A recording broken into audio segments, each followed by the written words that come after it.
Hi everyone, here I am just as promised. Are you ready to have some fun chat? I'm hoping you have lots of questions to ask me, and I'm hoping I have the answers even more. I hope everyone's ready. I've got myself a glass of wine, and I'm ready to party. So I hope you are. Let's see, I'm going to have to keep refreshing this thing, so bear with me if I'm a little long in answering your questions. But let's see. I know that there were a couple of questions earlier, but what happens is the thread gets so crowded that I can't catch them. they're past. Then I do go back at the end of the party. I'll go back and I'll answer any people that I didn't have a chance to answer during the day. I hope everybody enjoyed talking with Patricia Sands and my friends. Now, let's see. Okay, I'm not showing up here live. Let's see if I can refresh this. See if I'm here. I know I'm here, but Facebook doesn't know I'm here yet. There I am. Okay, Crystal. Hi, Crystal. How are you? I love Crystal. She's such a good friend and such a good fan, and she's the inspiration and the whole story behind Baby Girl. And that book was so popular. Oh my gosh, it even was option for film, but they never did make it, so we'll see. You know, nothing actually happened. But hi, Amy Newman Conley. Mindy Sneed, hi, how are you? Lucky you won a book today, and you won on Tuesday too. So you're on a roll. Hi, Heidi. It's good to see you. Yeah, this is me for real.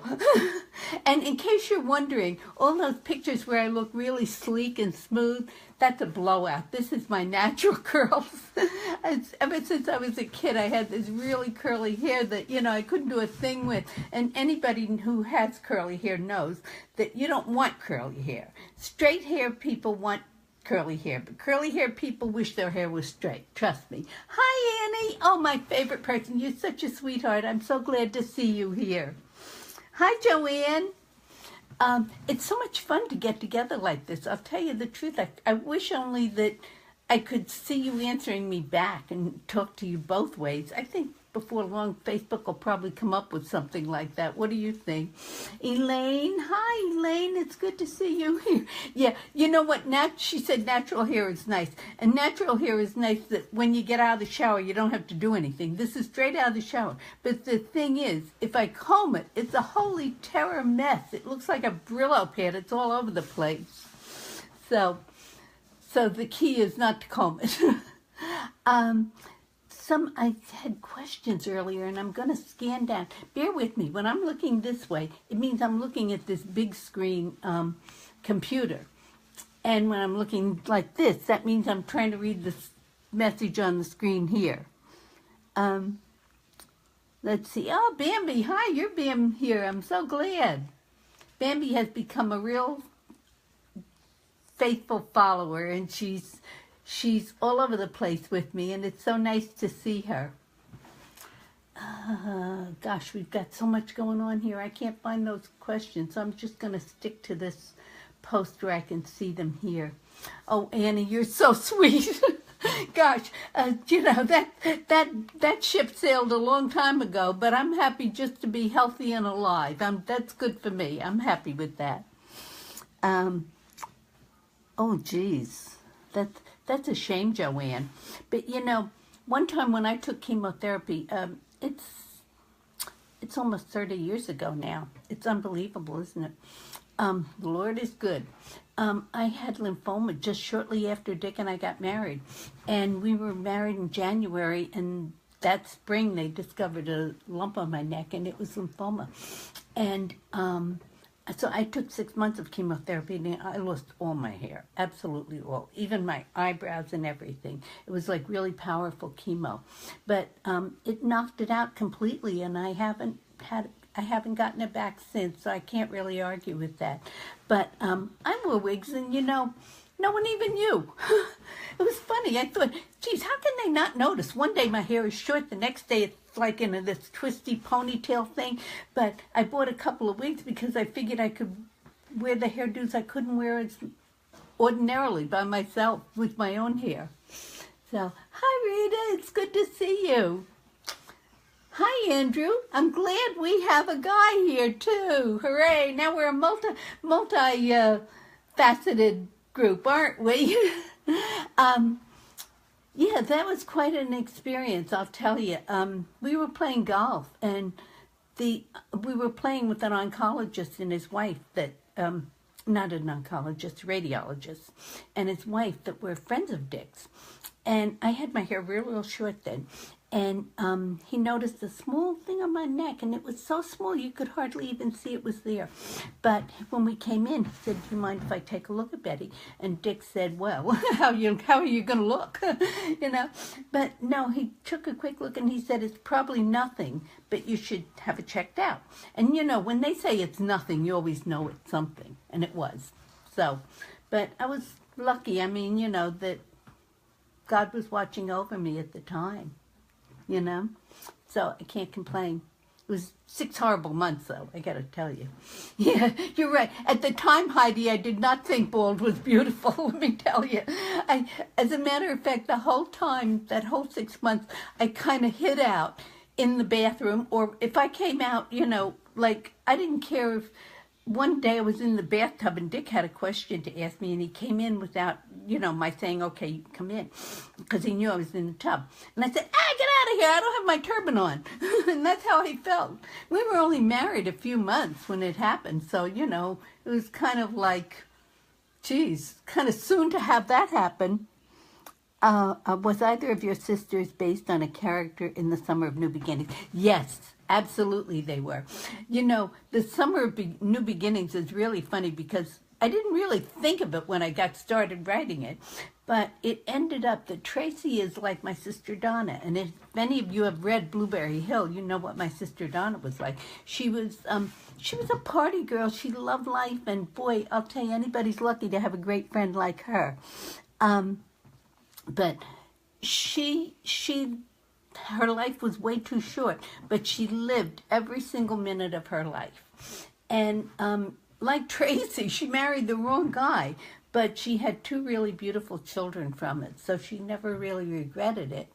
But, you know, my sister was worse than Tracy, Donna. She married the wrong guy twice. She married him, divorced him, and then married him again, and then divorced him again. So that's probably another story, right?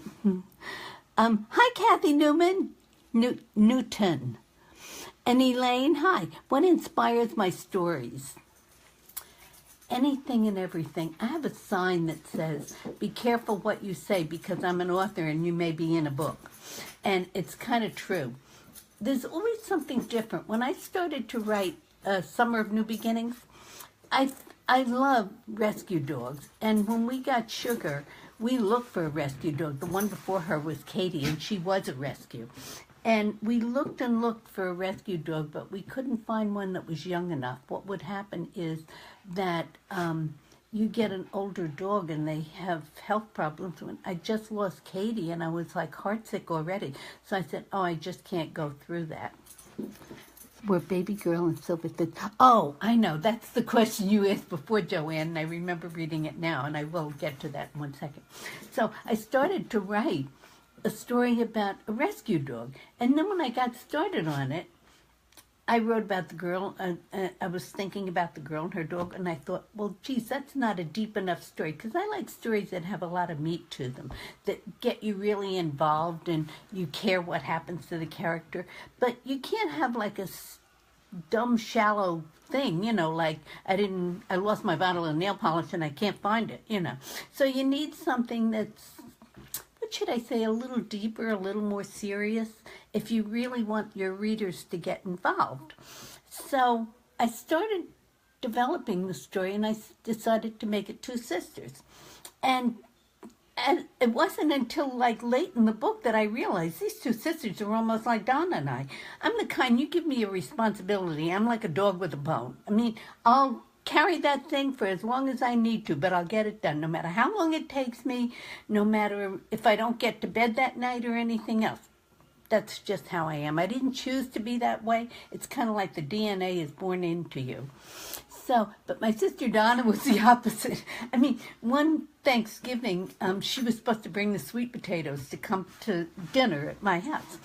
And so she showed up about 5 minutes before we're sitting down to dinner, and she's got a bag of raw sweet potatoes, a box of sugar, and a pound of butter. She says, here you go.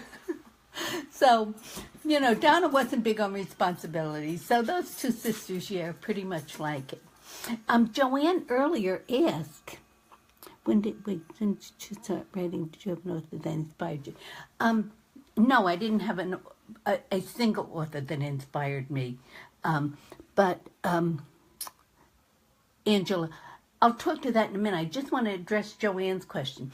Joanne, you asked why I have Silver Threads and Baby Girl as part of the Memory House series. And, you know, I tried, at the time, there was a lot of connection, in other words, with the series that people would read from one book to the next book to the next book. And in both books, the Memory House does come into it. They play a part. It's a smaller part, but it's the same in the Wyattsville series. It's only the town that connects them. Every story is an individual story, and it lives on its own. It's a story that starts and finishes. Some of them have the same characters, and some of them don't have the same characters. Some of them have the only thing that holds the whole thing together, the whole thing as a series, is the fact of the town. And in Memory House, it's the house, and Ophelia or Annie, once she takes over, how they fit into other people's lives. So the other party, like in Silver Threads, it's the end. They do go to that town, and they're staying at Memory House when the little girl meets the woman who will eventually marry her father. And the same with, that's in Silver Threads. And in Baby Girl, she goes back and forth asking Ophelia for advice. So I felt that they were comfortable in that series. And Memory House is more like a more contemporary series, more contemporary characters and situations, whereas Wyattsville is fairly historical. I mean, it's first half of the 20th century, so it's not like Regency historical. But I thought that it fit well in there. Did you not think it fit well, Joanne? Did you think it was too far out of sync with the other books? I'd be interested in hearing your thought. The other questions, how many unpublished books? I have 3 that I wrote when I first started. You know, when I started out, and someone asked this question just a minute ago. Hi, Grace. It's good to see you here again. Everybody enjoyed talking with you earlier. When I first started out, I wrote for years and years for business. And I would write things like articles for business magazines or marketing plans or ad copy or brochure copy, all things like that. And everyone used to say to me, gee, you're such a good writer. Why don't you ever write a book? And I'd say, I have nothing to write a book about. And, you know, at the time I believed it. And then I used to go to the gym every morning and work out. You know, mostly ride a bike or a Stairmaster. And I'd be standing there going up and down on the Stairmaster. And you watch the news, and the news is the same time, second time around, the third time around. So my mind would start wandering. And I was an avid reader all the time. So I just decided that, gee, maybe I do have something to write a book about. And when I first started writing, I didn't even type. I started my first book longhand, and I had my secretary type it up because I was an executive with the company. That's what I studied. You know, I went through marketing and everything. So it was kind of an adventure. Is anyone else frozen? From what I heard. Oh, I'm so glad to hear that, Melissa, that she's enjoying the 12th child. You know, sometimes the discussion is like slow getting on the computer, so that's why I squint and look like that into the screen of the phone, because that one comes up a little faster. Okay. Okay, I just see these as they come up, kind of. Hi, Susan. It's good to see you. Susan is such a great... Susan's in one of my books. You know what? I'm going to do something special for everybody who's here on this thread. Comment tonight. I'll post a separate thread soon when I finish this. And I'm going to pick one name to be in my next book. It's not my next book because that one's already in progress. But this will be in the one that's published in 2019. I'll give you a nice character. Friendly person from town. But, oh, what was the question about Sugar, Joanne? Is she, oh, what part of your writing routine is Sugar? Oh, she's an important part. Where'd you go, Sugar? She was here 2 seconds ago. Sugar? I guess she got discouraged because she left her baby here and took off. So I guess 10 to 1, Dick has food. And that's where she's gone. I'll get her back and introduce her to everyone in a minute. How exciting for someone. Yeah, this is so much fun. I just love doing this. I'm such a ham, but I just love it. You know, it's the only chance I have to get out and really hang out with everybody like this. We had a good time the other day at Linda's book obsession party. She hosted a party. She's so nice. She hosted a party for me to have a launch party. What is the most difficult part of your artistic? Oh, editing by far. By far. You know, I love the storytelling part, but I'm not crazy about the technical part and, you know, finding the right spot for all the commas and all that stuff. Although I must say that, you know, since I'm working with Lake Union, they have some wonderful, wonderful editors. And my developmental editor is just so bright. I mean, she really helps me a lot.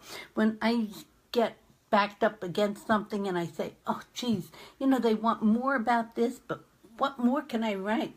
And I'll talk to her about it. And she'll say, well, why don't you explore this area or that area? And, you know, inevitably, it like opens the door and then I just fly with it. And it feels so good. It's really good to have a partner. Having a character named after you sounds interesting. Yeah, it is. Susan has one. She's a very nice lawyer in Previously Loved Treasures. Isn't it, Susan? Yeah. Yeah, it was a good party. Rita, I have to get you started reading my books. I don't think you've read one yet, have you? When will your next book be out, please? October 23rd. It's already on my calendar, but it's a little early to start the countdown. So, but you can rest assured I will be. Probably not until September, though. When is the next magazine? October 23rd. And then, how long does it take me to write a story? Oh, you did download the trip to Philadelphia. We had some cut scenes that were great. I hated to lose them, but it was just that they were slowing down the part to get to where we were at Socks. Oh, you're welcome, Vicki. I'm so glad you're enjoying yourself. You know? Yeah, we will. I'm big on parties. I like Facebook parties, and I like the opportunity to talk to everyone, you know, on a one-on-one basis. It's more fun for me than just typing an answer. And I get to kind of get to know you, if you will. And you get to know me, too. Do you think you'll ever go back and add another sequel? Yeah, I just might. I don't know when or what. My contract with Lake Union says that I can't publish something through another source other than like a short story or possibly a novella.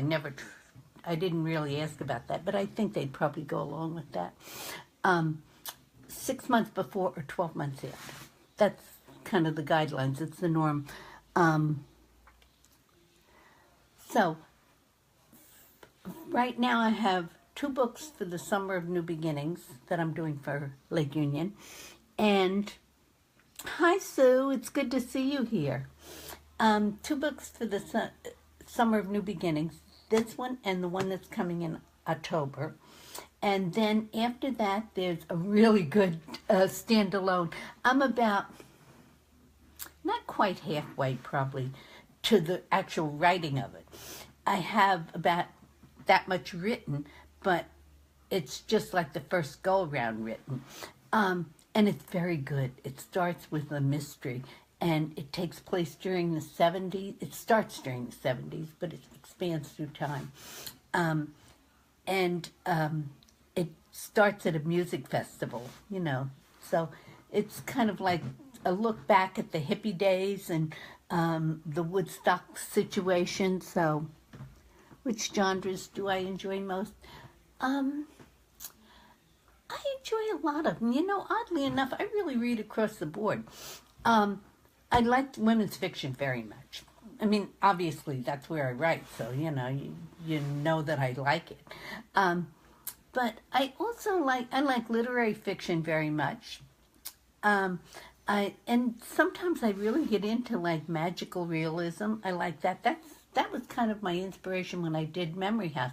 I wanted to do something that had a different flavor to it. And Memory House does a little bit. It has a little bit of magic, but not so much that you couldn't believe it was true. Like, I like things that are magical, but you can almost believe that they just might be true. Yeah, I like those tastes too. You know, it was the funniest thing. I was teasing my husband when I started writing that. And we've been married for 30 years. So I said to him, I was telling him about the scene that I was writing and how it was at Woodstock and all. Well, I do a ton of research, so that's how I know how it was. But so I said to him, it was this, and this. And well, he said, well, how do you know? So, you know, it was too good an opportunity to pass up to not pull his leg. So I said, well, I was at Woodstock. Now, if you know me, I'm the most sensible person in the world. So the likelihood that I would be at Woodstock half naked and high as a kite is probably 0. Not even 0, -0. So he looks at me and he said, you were at Woodstock? So after a while, I couldn't hold myself from laughing anymore. So he said, I didn't think so. I don't know if I will, Mindy. We're planning on a driving trip, I think, sometime this summer, hopefully. And I have cousins in Michigan. Dick and I love driving trips. It's a time to get away from everything. And, you know, you're not just, you know, I live in Florida, so just going somewhere and sitting on a beach isn't, you know, it's like a busman's holiday. I love when I want to relax, just going out on the lanai and sitting there and catching some sun and everything. So when I go on vacation, I like to go someplace that's fun and interesting. So we might drive up to Michigan. I have cousins there, and they've been after me for the longest time to come and spend. They have like a vacation cabin complex, like, and they've been after me for a long time to try and come there. So I just might, you know, we'll see. We haven't made any plans yet. I need to finish this 3rd book before I turn it over to the editors to start looking at before we make any plans to go anywhere. Hi, Bambi. Hi, Judy. Yeah, I like driving trips. We, I don't know, we have an interesting time. I love spending time with my husband. He's a really great guy. You were born in 71, yeah. So, yeah, I know. Well, you know, I didn't really remember anything from it, but there's so much great research, and you know, you can even watch films from then and everything. So, you know, when I say films, like news clips and things like that, in Wisconsin, what I might do is see when we go, and what bookstores or libraries have the book and, you know, would be interested in hosting. Because sometimes it's not just what you want to do, it's also what store has the book and carries it, and do they want you there or do they not, you know? Cheers, everybody. I'm going to have a sip of wine. Yummy. Anybody else like a glass of wine in the evening? I do. Oh, Kathy. Oh, boy. Do you remember Kathy? I've seen a couple of pictures of you, and I bet my bottom dollar that you remember Woodstock, don't you? Kathy was a scandalous young thing. I mean, she had this real big hairdo and everything. Very cute pictures. Hi, Laura Lynn. Hi, Julie Novak. Hi there. How are you? Kathy was born in 53, yeah. Vicky says she loves driving with her husband. You know what, that moved before I got a chance to see the rest of it. Oh yeah, they play around to golf. My husband is a golfer. Years ago I played golf for a while, but you know what, I'm absolutely pathetic at it. I really am. I have not 1 ounce of athletic ability. Trust me, not 1 ounce, not even this much. The only athletic thing I do is I will try and do some yoga, and I'll do very, very long walks. That's like my vacation kind of thing, to just go for really long walks. I do like to walk. And I like to think when I walk. A lot of times I walk in the morning, like when I first get up, and that's when I think about what I'm going to write that day, and like what I'm working on, the characters. And when I start planning my day, I really do get in the character's head. You know, I think about how they feel, what's troubling them, what's not troubling them, and everything like that. And, oh yeah, I think Bambi is having a glass of wine with me. Good for you. But I try to, like, really be inside the character's head, because if I do that, then those emotions will be honest and real. I think that's the biggest challenge. You know, when I write a conversation, I always read it out loud to myself. And you know, if it doesn't sound like something I would say or something one of my friends would say, then it probably isn't really real. You know, it's probably, like, people do not speak in, they don't say, I am going to go to the store. They say, I'm going to the store. You know, so I think it takes something. Oh, thank you, Julie. Are you having a glass of wine with me too? Good. All right. They say things more casually, and they don't, you know, they use more slang probably. They say things more casually. And I try to bring that through in my books, because that makes the person real. You know, if the person is perfect, or they do say everything right or do everything right, they just don't seem as real. I think one of the things I like in a character is a little bit of vulnerability. And I think I always figure that what I like, somebody else is going to like. Probably wrong, but, you know, that's what I think. But I think about, like, what I would enjoy reading, what I find believable when I'm reading. Oh, today is Joanne Lowhunter's birthday. Congratulations. I wish I could have a glass of wine. Do you write about things based on your own life experience or wishes? Sometimes. But not, well, Blueberry Hill was very much about my own. And Cracks in the Sidewalk was a real story that happened to a friend of my husband's, and we knew them during that time and went through a lot of the experiences with them. So in that respect, yes, it was partly about my life, but not me personally. Oh, Joanne is getting all kinds of birthday wishes here. Congratulations, Joanne. Let's see, what did Judy write? Hello, my darling, my most favorite. Oh, you are so sweet, Judy O'Casey. Mwah, thank you. That's a really sweet thing. She said I'm her favorite author. Butter me up, and it gets me every time. Hi, Angela. I've found some really nice new friends today. It's really fun to meet new people. I posted on there, if you're new to me, if I'm new to you, I should say. Everybody's new to me. I stay in my office so much of the time. But if I'm a new to you author, please post where the dog picture is and say hi to me and let me have a chance to get to know you. I really do make friends with my followers. Sugar, did you come back here? Obviously, Dick has treats. Margie Stolshaw is here, but she doesn't comment much because she'd rather listen to what you have to say. I don't know. Sometimes I run out of things to say, so you better better ask something. Does anyone have any other questions that you want me to answer right now? Because sometimes I know they scroll by and I get to answer one or two, but I don't get them all. So, what type of character is the most challenging to write? Probably a young woman that's you can go very close to that line where she's trying to be trendy, you know, where you want her to be trendy and you want her to have a cell phone and you want her to be, you know, internet savvy and everything.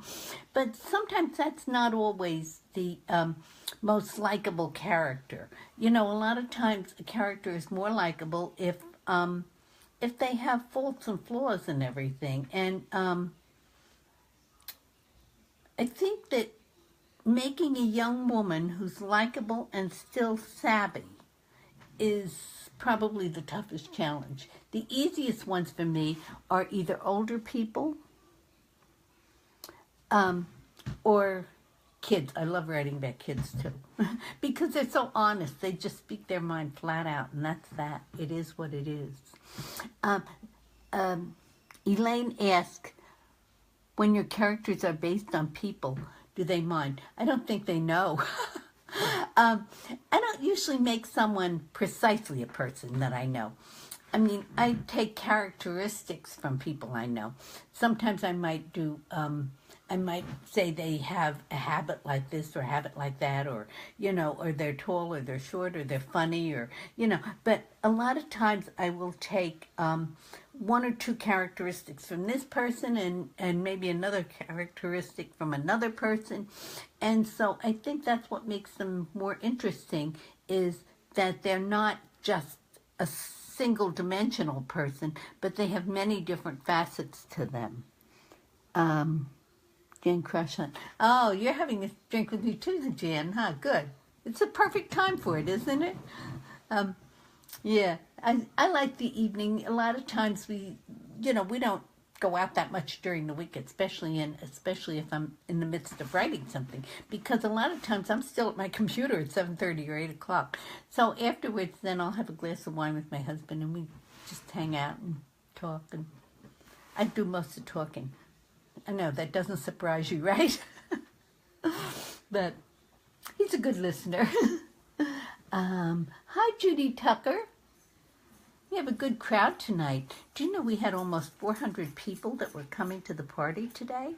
Some came earlier and some came later. But, you know, by the way, the thread with all the giveaways and everything is going to be open all day tomorrow. So you have all day until late tomorrow night that you can get on there and enter as many giveaways as you want, because it's a whole ton of them on there.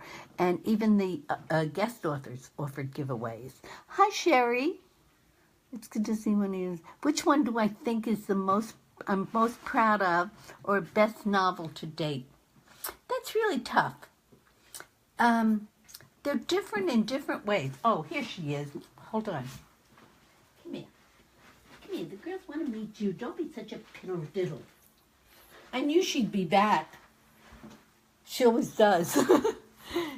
Sugar, do you want to say hi to the girls? Say hi. Oh, you're not the least bit interested in saying hi, are you? You're a lot more interested in getting back to that ball. Are you? Are you interested in getting back to the ball? She's not a kisser.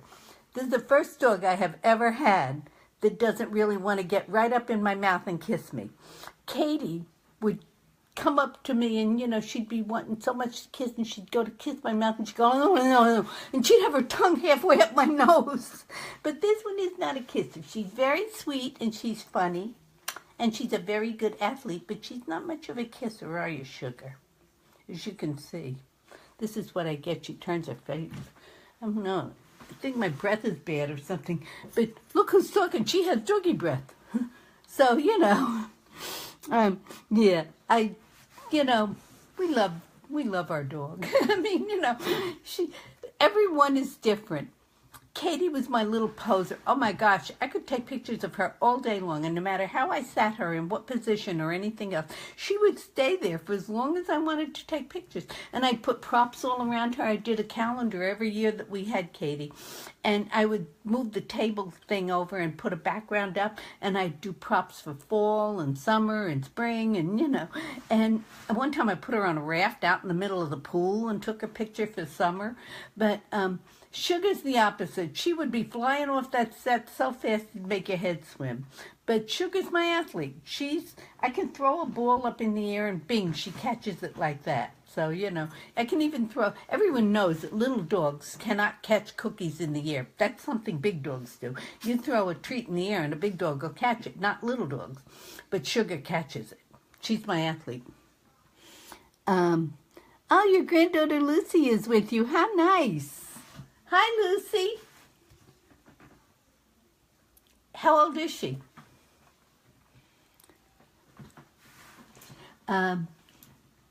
So, let's see what else we have here.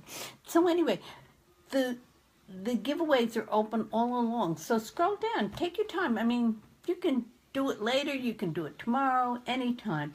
Just come back and sign up for all the giveaways, because somebody's going to win. So you never know. How do you come up with a series title? I think usually just because of the way I write, that I write such character-driven stories, and it's not just about one family or one person or anything. It's really about the common thread through everything that I have that's a series is really the town or the place. Like Memory House, it's the house, Memory House. And the Wyattsville series, this is Sugar's ball. She just brought it over for me to throw it. I don't know if you can hear her scrambling across the carpet there. Yeah, I know. She's back again. Wyattsville, that didn't start to be a series. I just wrote that as spare change. That was a book, and I had an idea for one book, not a series. But what happened was, when I wrote that one book, there were really interesting characters in there, and characters that I thought I'd like to, I look at the characters and I say, oh, wow, now that's another story. So it kind of grew, and the one thing that I could connect all the stories with was the place of the town. So in the case of Wyattsville, it's a Wyattsville series. In the case of Memory House, it's a Memory House series. And the 12th Child, I never really made that into a series. I started to, but I think if I added something, I'd probably like to do a couple more books about that area, because that was very interesting. I like doing that. I loved how the second book connected to the first. If you haven't read 12th Child and previously loved Treasures, you should, because everybody loves that book. And at the end of it, at the end of 12th Child, there's like a single question, and it leads you into the next book. It talks about the money that was lost, and it says, well, now that's another story. And I added that all the way at the end. Oh, you love the Wyattsville series. Yes, so do I. At the very last part, when I was all finished writing that book and everything, as a matter of fact, I had the final proof back, and I added that one line to the final proof because I thought, geez, that would be a neat story to see what happened to the bonds that got thrown out in the garbage. So the second story did come out really good, too. I was happy with it. It takes place in a different era, and time has passed and everything, but it's just a fun connection. Oh, you're more than welcome, Sheila. I'm glad you had a good time. Oh, Diane, you have? Oh, my gosh, she's read every one of my books. Thank you so much. Oh, by the way, gals, let me say it now. If you've read a book and you haven't reviewed it, do me a favor and go put on a review. It's so helpful. I can't tell you. You never have too many reviews. And people look at it, and, if you have 100 reviews, they think, oh, it's just your friends or something. But if you have 1,000 reviews, then they believe it. It's just human nature, I guess. But it's really so helpful, because when a new person is looking for a book to read, and they say, oh, I've heard this one is good or that one is good. What, you want to get up here? Sugar.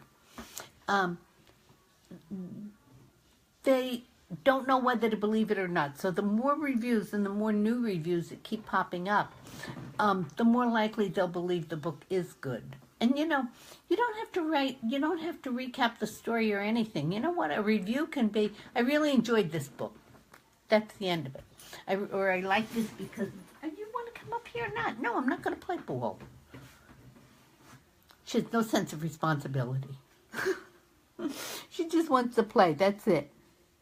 Yeah, thank you, I appreciate that. I appreciate people, Vicky says she reviews a lot of all the books she reads. And I really do appreciate that. You know, I don't put my reviews on Amazon because I'm an author, but what I do is when I read books and I really like them, I review them on my blog. So, you know, you can go over there anytime and you'll see what were my thoughts on the books that I've read. If I've read something and I didn't like it, I don't really write about it too much. I might say this wasn't particularly my cup of tea or something, but I think it's a little unfair for one author to criticize another. So because, you know, your words seem weightier or something because you're in the industry. So I don't put anything on for that. Yeah, Diane's dog is the same as Sugar. You have your hands full, Diane, I'm sure. Oh, Joan, great. I'm glad to see a lot of people are saying they're reviewing. And not just for my books, but for any author. If you like an author's books, the best thing you can do for them is post a review, honestly. It's so, so helpful. I don't know if you can see it, but I have a ton of ice in this wine. I guess I'm not what you would consider a serious drinker. I wouldn't have all that ice in the wine. A couple of years ago, I started to leave reviews. I never realized how important it was that now that oh, that's a great thought. Cora, thank you. I appreciate that she realizes now how important it is, and she'll do some. Yeah, it really is. And, you know, you think, well, gee, there's already a lot of reviews on there. What does mine make any difference? But it really does. You'd be surprised, and especially that it keeps coming back, you know.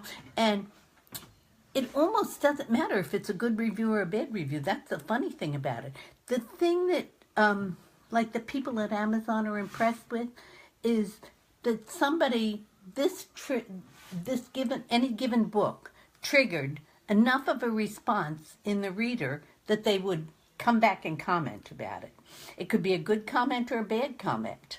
In the case of, what was it, 50 Shades of Grey?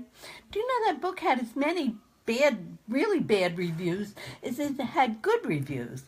But still, it became an international success because it had all those reviews. Even the fact that somebody felt strongly enough that they come back and leave a bad review just made it all the more interesting. Oh, Diane is walking Theo now. What, are you out with your cell phone? Dick and I kind of share the walking thing. You know, this morning he played golf, so I took Sugar for a real long walk, and she liked it. She had a good time. How many years have we lived in Florida? 21. Flew by. We have a house and a pool outside, and it's really beautiful. It's just, I love being here. I like the sun. I like being in a tropical climate. Even though there are plenty of days that I don't even get out of my office, I'm telling you, I'm here and I'm working and I'm writing. But, you know, just looking outside and seeing beautiful palm trees and everything is just such a joy. It just makes me feel like I'm in a paradise place. Of course, there's no palm tree outside my window, though there's a great big oak tree. I don't know if you can see it in the background there, but let's see. Can you see that big oak tree, or is too much reflection? That's it. That's my big oak tree. But that's outside my window. So it's very pretty though, and there's flowers out there. So that's my flower garden that keeps me company, you know, because I do spend a lot of time in my office. Oh, Zephyr Hills. Yeah, that's on the other side of Florida. Yeah, it is pretty out there. One of these days I'll do a little walking tour and show you around the house. I'll just do a video of like what it's like around here. It's very residential. It's not at all like a vacation place. It's like all the houses have oak trees in the yards and, you know. But it's just, I love the warm weather. I love being here. Let's see. Any other questions? Is there anything I haven't answered?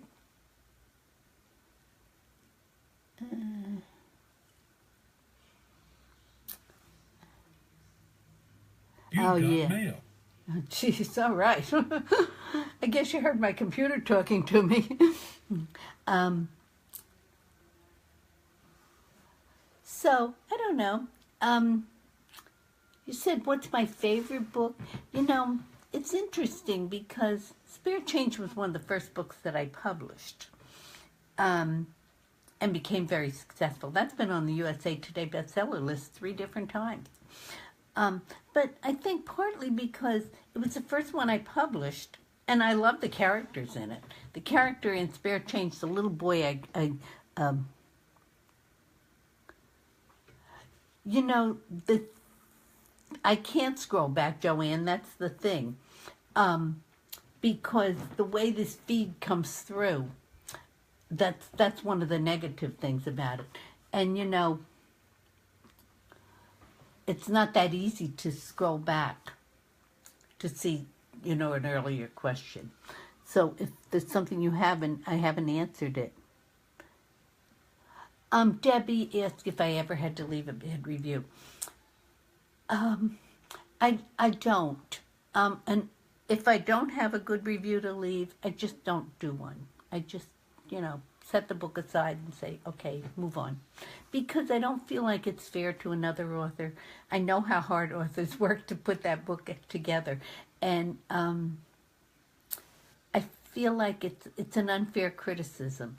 So I just, you know, I don't recommend it, but, you know, I just don't talk about it. I think that's the most fair thing I could do. The worst thing I ever had to do, really, was there was a young man who wrote a book, and he wrote to me and he said, could you read my book and offer me an editorial comment on it? Give me an editorial comment that I can put on the back. And I started reading it, and you know, when he presented it to me, it sounded interesting and sounded like the kind of thing that I would like to read. But when I got started, it was really bad, and it was just so totally out of my ballpark altogether. So I had to tell him that I can't really do it. I just said, I'm sorry, I just got really caught up right now. And he kept pushing it, and finally I had to say, you know, I just don't feel it's fair to my followers to recommend something that I don't believe in. And that is how I feel. You know, if I recommend a book, you can be sure that, you know, it's something that I myself would read. Oh, Karina's off to go to work. She's got stuff to do. Do I read more than one book at a time? No. I don't. You know, I like to lose myself in the book, and I find that, I mean, I might read, you know, a self-help book or a diet book or an exercise book or something at the same time, but I won't read 2 novels at the same time, because I'm not being fair to the characters or the storyteller. Oh, geez, Debbie said she's read 3 books at a time. I would never be able to keep them straight. I know a lot of people do. They'll be reading 1 book on their Kindle and 1 book in paperback, you know, that maybe they leave on their nightstand. But I don't. I find that's like, you know, confuses my brain. It's bad enough when I'm trying to write and read. Oh gosh, Leah said she's been known to do at least 5 books at a time. That is way beyond my wheelhouse. Absolutely. By the way, is anyone watching The Voice? It's so good this year. Oh, I love it. My 2 favorite shows are The Voice and This Is Us. So up until This Is Us went off, I mean, Tuesday night was my favorite night for TV. But now they won't be back until, I think, another 2 or 3 months, probably. How long does it take to write each book? It depends, Barbara. It can be anywhere from 3 to 6 months, basically. And then there's, of course, all the editing and everything that goes into it. So from the time I start writing until the time the book appears on a shelf is probably closer to like a year. So it's a lot of time. Yeah, the voice does get better every year. I just love Kelly Clarkson. She's so funny, and she's such a welcome addition to that show. Yeah. Oh, yeah, America's Got Talent. I used to watch that, but then, you know, this is so nutty. I mean, I guess I have my own way of looking at things. I quit watching America's Got Talent because so often they make fun of people that are coming on the show. You know, if somebody's a really bad singer or something, they'll say, oh, like, how'd he get on here, and what a jerk, and, you know, and then, I don't know, it's not as kind, I guess, as The Voice. The Voice, they go through a lot of screenings, I guess, before they get there. And so by the time they get there, they're probably pretty well screened so that only the better ones make it. And even when someone sings in No Chairs Turn,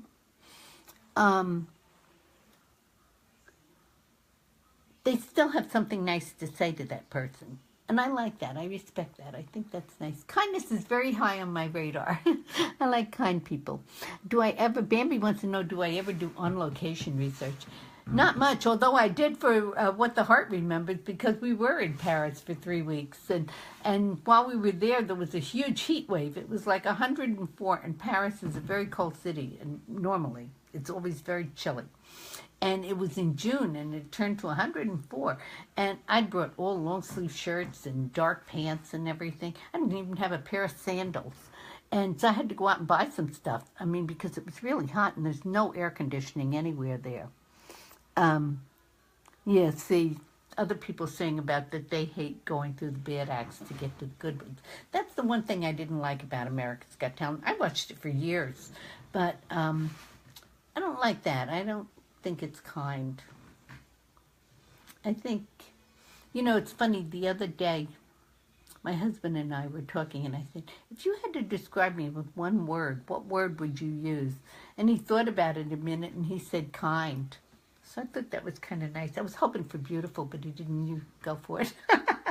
I guess I can see why. Hi, Courtney. And Lynn. Hi, Lynn Newman. So, you know, I have a low tolerance for people who are unkind to others in any situation, because most of the time it's very uncalled for.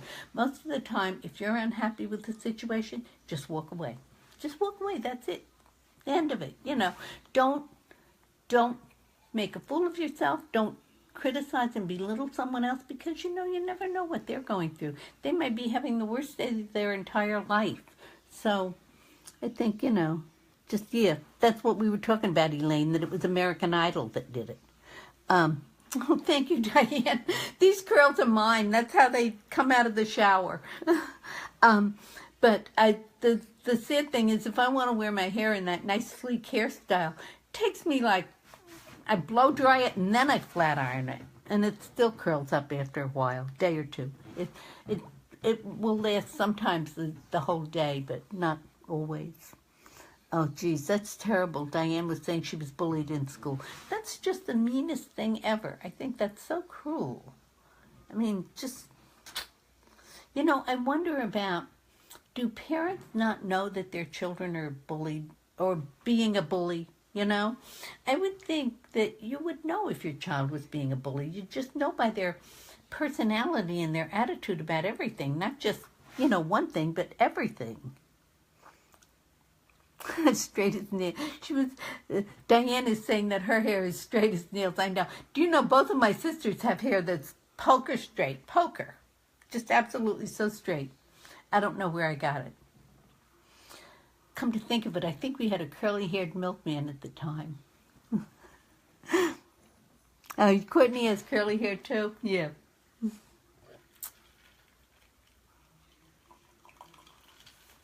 Is anyone else having a glass of wine with me? I hope so. I hate to drink alone. So, getting flatter here so I don't drip all over the place. There's so much ice in here, the glass sweats. So what else? What else would you like to know? Some parents are. We were talking about bullies, and Heidi just said some parents are bullies themselves. That's very true. And they say when a child is bullied at home, he will be a bully in school. So parents ought to really think about that a little bit. It's not an easy job being a parent, I'll tell you. You drive a school bus? Oh my gosh, that's amazing. Huh. Good for you, Debbie, that you wrote them up for it. I don't blame you. That's a good thing to do, Cora. Cora was saying because she was bullied, she's cognizant of it, and she asks her children about it. I think it's something you got to be very afraid of, because a child that's bullied someday may rebel. And who knows if that's the next person that's going to go in and try to gun down people in school. I think everyone has a breaking point.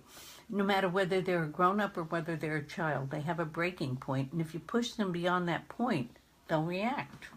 Makes for a good book, too, when they go beyond the breaking point. Yeah. Hi, Ardell. Did I pronounce that right, Ardell? I hope so.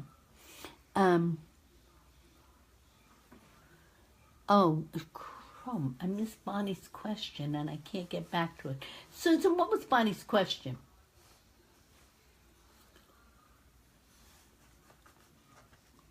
My husband and I have 8 children and 13 grandchildren. Oh my gosh. Oh, geez.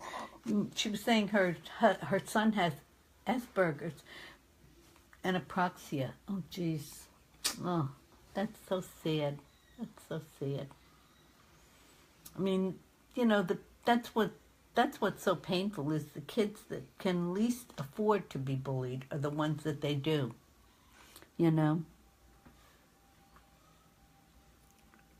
Oh, good. Thank you. What would you be if you weren't a writer? What would I be if I weren't a writer? Gosh, I don't know. That's hard. I didn't start out as a writer. I started out as an artist. I don't have any of my paintings in here. I have them in the other room. I posted them a couple of times, like on the Women's Fiction Fans. I wrote an article about that. Was my hobby. I started out as an artist, and I was working on the drawing board, and I was designing packaging. And one day a salesman came along, and I was asking him for, I was a kid, I was fresh out of college at the time, and I asked him for some copy to go on the back of the package. And he said to me, make something up, kid. Whatever you make up is fine with me. So I made something up, and then I just continued. I started writing more and more for packaging, and then I started writing articles for the company magazine, and then they said, well, do you want to, move into marketing? And I did, and it was just a progression like that. But I never really started out to be a writer. But, I'm from the South, and Southerners are born storytellers. I'm telling you, my mom had a magic that you cannot believe. She wasn't a writer, ever.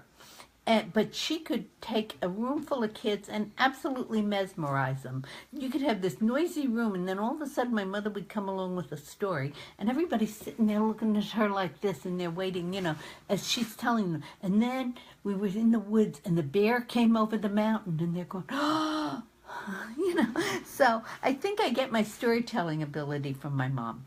I always say that because she was very influential in just how she could tell a story and how she made it so interesting, and how no matter how unbelievable the situation was, she made those kids believe it.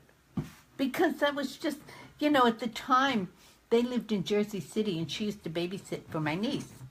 And looking out, I worked in the Empire State Building. And so she used to say to my niece, "Oh, look out the window and you can see Aunt Betty waving to you." And my niece was about 5 at the time, or 4 or 5, and she'd stand at the window like this for the ages, waiting to see. And then a speck of sunlight would hit the window or something. She says, "I see her, I see her." Well, there's just no way on earth that you could see my office from Jersey City where my mom lived. So, it was just a question of believing. Oh, Angela says she's from the South and her mother was a storyteller too. It's just, you know what? Southerners do not write the stories down. They tell them from year to year to year. They pass them along through the chain. And that's just an old thing. It was always that way for as long as I think anyone remembers. A lot of the people that settled in the hills and country, around Virginia and West Virginia, especially West Virginia and even parts of Ohio and Pennsylvania, they came from England and Ireland, and they settled in those mountain areas, and they kind of had to live with their own wits and skills. So they weren't like necessarily professional people, like doctors and lawyers and things, but they were so wise in just survival. And I think that's part of why they ended up having these stories that they would hand down over the years. And with my mom, she told stories, and each year the story got better than it was the year before. Yeah, love storytelling, huh? Hi, Amy. Oh, my favorite dessert? Probably ice cream. I love ice cream. Actually, I try to watch it, so I eat frozen yogurt. I have a very crabby stomach, unfortunately. So I eat frozen yogurt more than I eat ice cream, but ooh, I love it. I love something with chocolatey in it. Not all chocolate, but chocolatey, like fudge stuff. Love that. My favorite food to eat. For a meal kind of food, some kind of fish. I like fish a lot. I like fish and chicken. That's my favorites. Once in a while I will have a steak, but I'm not a big steak person, or pork or anything like that. Mindy? Yeah. Excuse me. Excuse me. I think that, I don't know if I have anything else of interest to you guys. I would say if you're new to the group, please see the picture where the dog is and introduce yourself, and I'd love to meet you. My favorite music. You know what? I'm really a big, easy listening person. I don't like loud music much. I like it to be soft and in the background, and chicken. Yeah, Debbie says hers is chicken she could eat every day. Sometimes I do. Yeah, fish is great. Yeah. But so scroll down, visit with me on all the giveaways and take part in them and everything. A lot of things came together to help tonight be so successful. I have to say thank you to my friends, Christine Nolfi. She stopped in and chatted with the readers a while. She has some great books, and all of the authors that I had here tonight are authors that I personally read. So trust me, you can look at any of their books and you're going to like them, because I wouldn't have had them here if they weren't. But I've read her books. Oh, I've read a number of her books. And I've read Patricia's books. Patricia's books are so good about Paris that she's the one that actually inspired me to spend 3 weeks in Paris. And hers are not just about Paris. They're more really about the south of France. But she knows everything there is to know about France, and she tells the story so beautifully, you just feel like you're there. And Grace, Grace writes, she writes in such a beautiful way about the country people, and I love her settings and everything. In The Memory of Butterflies, she'll touch your heart with that story, I guarantee it. And so I've read a number of her books, and Ashley too. Ashley writes great stories.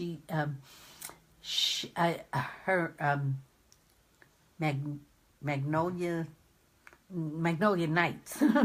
That's it. You know, I kept getting it mixed up with she came out with that just about the same time I had the name out for Magnolia Grove. So, you know, it's kind of like, oh, we were thinking along the same lines. But, oh, thank you so much, Bambi.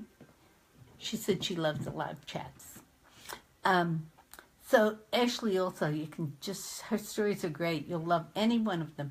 I guarantee you that if you pick up any book from Grace Green or Christine Nolfi or Patricia Sands or Ashley Farley, you'll love it. And if you don't, I'll send you a different one. But I'm positive you'll love it. They're just really good writers. They're the kind of writers I enjoy reading myself, especially when I want to read something that's meaningful. Like sometimes I read something fluffy, like, I don't know, did anybody here read The Paper Magician? It's total fantasy. Oh, yeah, Susan says she loves her trips to France via Patricia's stories. And it's true, it is like a trip to France. But that book was wonderful. It was a really good story. But, you know, it's total fantasy. So it depends on what you're looking for at the time. I love John Grisham's books. But, you know, I like to read like different genres, and so they're perfect at a certain time. But when I want to read something really good in women's fiction, those 4 authors you can't go wrong with. I have lots of catching up to do. Good. I hope you read all of mine, Diane. That would be great, you know. So I'm going to get busy and start answering everybody on the thread here. So I'll still be around. So keep talking to me. If you have a comment or something, just post it on the thread and I'll be sure to answer. Look for the picture of the dog and let me know if you're new and tell me a little bit about yourself. I'd love to hear. And I don't know if there's anyone here. Maybe so. I have a group here on Facebook called the BFF Club. BFF stands for Betty Stands and Friends. But it's a great group. We're all women. And we talk about books, and we talk about everything. We talk about books, families, food, whatever happens to be hot on the table that particular night. But if you're interested in joining, just message me, and I'll give you the secret password. But it's a good time. We always have a nice time there, and everybody is always kind. There's no meanness in that group. So, ooh, my computer's going dark. I gotta get busy here and start answering everybody. Hi, Bonnie. I'm glad you made it. Yes, Susan is part of the BFF group, and it's a great group. You know, I try to stop in there almost every day, or at least as often as I can. And I do lots of special giveaways in the group because they're so great. When I have something that I want early readers for, I announce it in the BFF group. That's the first place you're going to find. That and my newsletter is the first place to find anything that I'm going to give away, or that I'm going to run a contest on, or offer a sneak peek, an advanced sneak peek. It's going to be in one of those 2 places. So if you feel inclined and you'd like to follow me, that's a great place to do it. So, all right, I'm going to I'm just trying to see if there's anything I didn't answer here. I don't think so, but I'll be online. So if you have any questions, just holler and I'll get back to you. It's been great being with everybody tonight. I had such a good time, and I just love these times. I hope I didn't bore you to tears with all my homemade stories and everything, but, you know, it's kind of like who I am, and I like for you to know me, and I like to know you too, so write to me. And I hope you'll all take a look at The Summer of New Beginnings. It's a wonderful story, and people are saying that it's the best yet, so I'm hoping. When somebody says, what's the best thing you've ever written, my favorite answer is, I don't know, maybe I haven't written it yet. So I'm kind of hoping that's the case. So I look forward to talking to everybody. Just stay in touch and I'll be around. Bye. Thank you again for coming, everybody. Bye.